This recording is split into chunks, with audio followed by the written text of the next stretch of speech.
This episode is brought to you by Netflix. New players, new games, new rules. Squid Game, The Challenge returns for a gripping second season. 456 contestants from all walks of life, competing in the ultimate test of strategy, alliances, and endurance. For a life-changing prize of $4.56 million. With stakes this high, why make friends when you can make millions? Catch up on the latest episodes, now playing only on Netflix. I turned off news altogether. I hate to say it, but I don't trust much of anything. It's the rage bait. It feels like it's trying to divide people. If we got clear facts, maybe we can calm down a little. NBC News brings you clear reporting. Let's meet at the facts. Let's move forward from there. NBC News, reporting for America. Welcome to PeopleTech, the podcast of WorkforceAI.news. I'm Mark Pfeffer.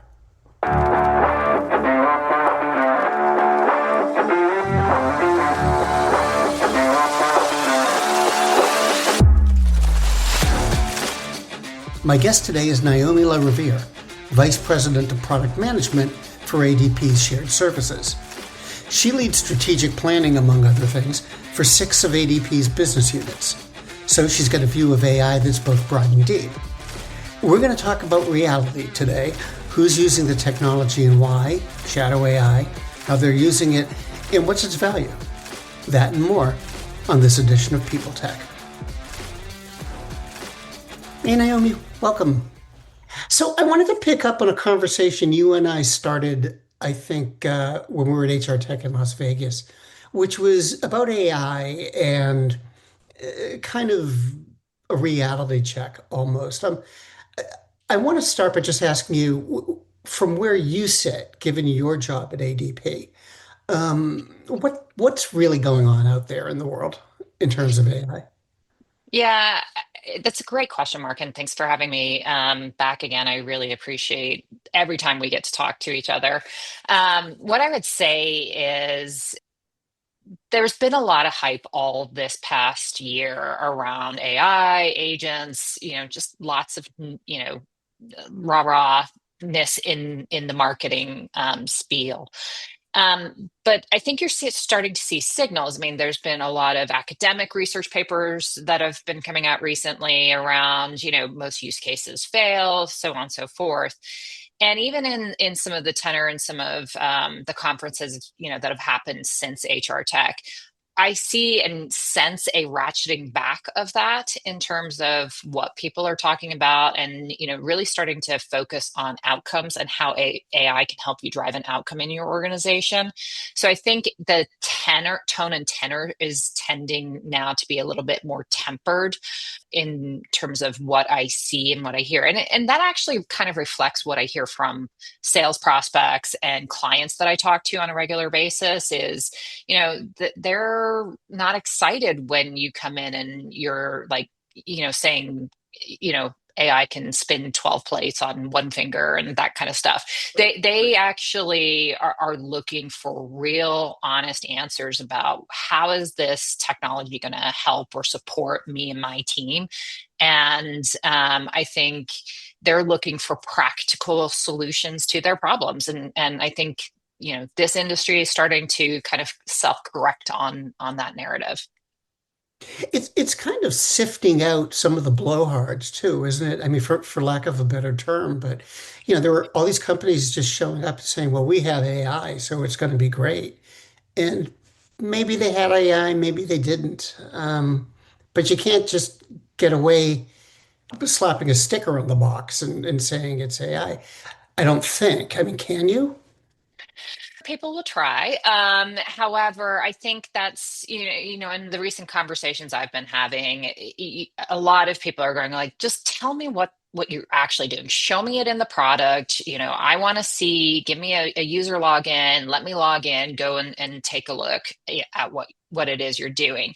And, how does it actually work? Like, give me your tech manual, tell me, how you have defined AI, because one of the things that I also see in the market is we all use the terms interchangeably in different ways to define different things. And to your point, yes, somebody could slap a sticker on it and say it's AI, but it's really in the nuanced understanding of like having to unpick that. And the common buyer probably wouldn't have that education to unpick, was it really AI or not? And, in our way of thinking and how we do it, like we will tell you exactly what it is that we're doing. We clearly and have been doing this now for a while, is articulating how we define our AI, have instilled our responsible AI program at ADP. And I think those are the types of questions any vendor or any company should be able to answer to anybody that they're talking to in terms of doing business with. Do you think to the customers, and I don't just mean the people who are actually making the buying decision, but the people who are using it, is it really an issue that they're pushing? I mean, are they so concerned about it? Or are they taking this approach we were talking about where they want to see the results? I think, the buyers, they're asking the like much tougher questions of, like, tell me what this is. Because I mean, if you're in a buying situation, you've probably heard it all at that point, right? But when I talk, and I actually was talking with a client last week, and I was showing them some things that we are doing in the system that they are purchasing from us. And, I think it's very brave when a HR practitioner raises their hand and says, like, is this going to take my job? And that's not our intention with the technology that we are building. We're really thinking about, how can we help you make faster decisions or execute on a process in a faster way, or improve how your payroll is done more accurately, more reliably every single time. So our focus is like really about integrating AI into the flow of their work. So I think it's based off of how much you know about AI and what you understand. It varies the question that you might receive if, like, say, someone's talking to me. We hear, so much about how AI is going to let people be more efficient, get more done in the same amount of time. But do you think it's changing how people actually work? And I'm thinking about things like soft skills. If you're collaborating on something with AI, you're not collaborating with a person. So I think your behavior would be different. Are you sensing that people are losing, some of those skills that, human to human? There's probably lots of studies on, and you can probably look at the video gaming industry as a great example of, like children not being as social as they could be because they spend too much time on video games. I think that's reflective too in terms of AI. And I also think it's about the AI that you're using. If you're using Chat GPT, and I think there's a lot of individuals that use Chat GPT to help them with their work every day. It can act as a coach. It can help you do stuff. And for me, it actually pushes me to like really sharpen my pencil in terms of how I'm thinking about stuff. Because I always ask it to play devil's advocate with me. So I think it pushes like how my critical thinking skills as well as my creativity skill sets. Now, in terms of like communication, what I would say is, to a certain extent, what we're seeing in the data is, or at least, what you kind of see in even the anecdotes, is that you can tell when somebody's written something using AI, and I think that puts people who do that at a disadvantage.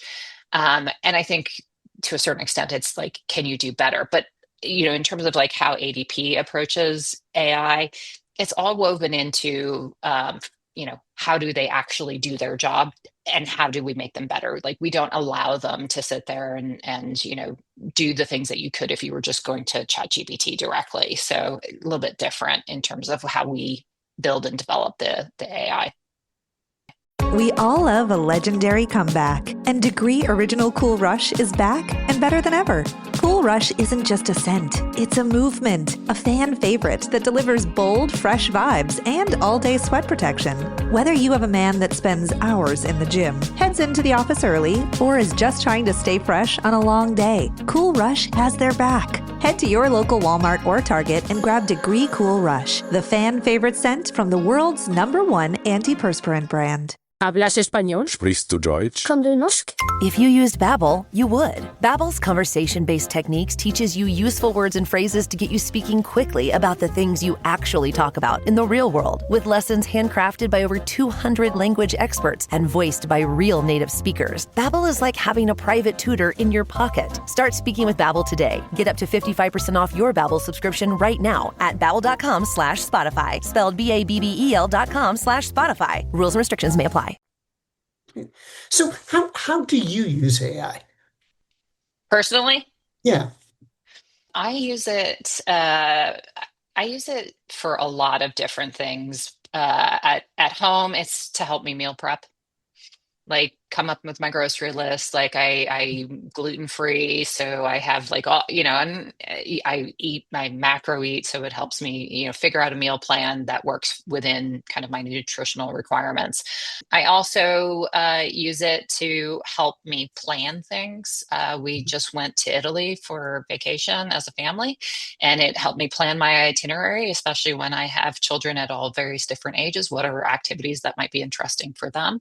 And I also use it to help me with my social media that I do outside of my job, and like helping me write content for those pursuits. So, I mean, those are generally, kind of like 3 examples of how I use it. At work, I use it to really help me think about my strategy and like push me in terms of, am I thinking about things the right way? I've been using it a lot for research, and one of the things I found is it's great for research, but once you've done your research, you've got to go back and check everything. You really just can't trust it. I'm not sure that most people think that way. I think there's a lot of people who, if they see something online, it's real. And do you encounter that kind of thing in your conversations? I do. I actually had a coworker show me a train picture of like the train going over water. I instantly looked at it and said, "That's AI." I think it's really important. This technology is supposed to help us, but we should be healthy skeptics in it. So, for example, yesterday I was doing some research myself on the difference or nuances between 2 different role types within the product management sphere. And I asked it to provide references to the latest articles or research on the topic. And it can be wrong. So like one of the links that it gave me, it really actually wasn't talking about the exact same thing that I was trying to research. So you have to be willing to do the extra work. It's not like a set it and forget it or an easy button.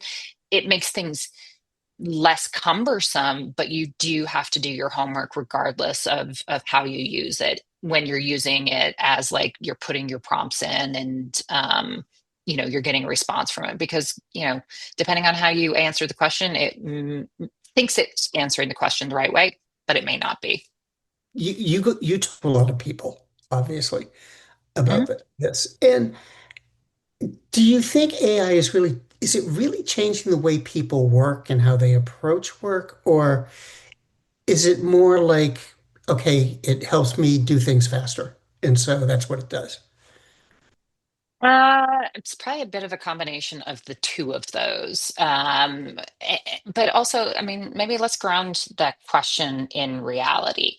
If you're a corporation or an organization and you like, I've talked about this on my LinkedIn feed. I was in a room where I was speaking to an organization that I knew had not rolled out AI to their associates. And I asked them, how many people here are using AI? every single hand went up in that room. And then I clarified. I said, okay, where are you using that? Are you using it on your work computer or your phone? Raise your hand if it's the phone. Every single hand went up in his phone. So I do believe that there is this shadow use of AI in the marketplace, or like in employees. Like they can't get access to the tools on their corporate laptops, so they're doing it on their phones. I think that also begs the question of, are organizations helping their individuals become more AI literate and giving them the rules of the road of like what they should and shouldn't do with AI, and especially if it's in the work context, because it can lead to unintended negative consequences for an organization. So to a certain extent, I think that people are going, well, if I can't get it through my work computer, then I'm going to, try and get it anyway. That will help me gain that extra edge. I mean, if you look at just kind of where we are at this point in the year, it's the, if I can do that extra thing that helps me get my bonus and or the merit increase, because, we're coming up on that time, then, I think some people are doing that. And does it help them be more efficient? It's hard because if they're not using it in a tool that was provided by an organization, the statistics aren't available to us, right? So we can't tell from that perspective. If you are using a organizationally approved thing, you can monitor, is it actually making people more efficient or effective in their role? We've got a capability that we've released to our clients that allows them to go through payroll variances. We give them, we detected a variance. Here's the possible reasons for that variance. And we give them recommendations on how they can solve that problem. When we talk to our clients and ask them about that particular problem, they were like, it takes me 90 minutes every single time I do this. And now that we've rolled this new component out, they are saying to us, it's knocking anywhere from 30 minutes to 60 minutes off of my time. So is it making them more efficient? Yes. But that's because we're able to actually track that within the technology that we are providing to our clients. But if it's just general, Naomi sitting here and she's using her phone to use ChatGPT for something, then, it's hard to track. Is that giving somebody a productivity gain or not? Naomi, it's always great to talk to you, and thanks again for coming by. Thank you.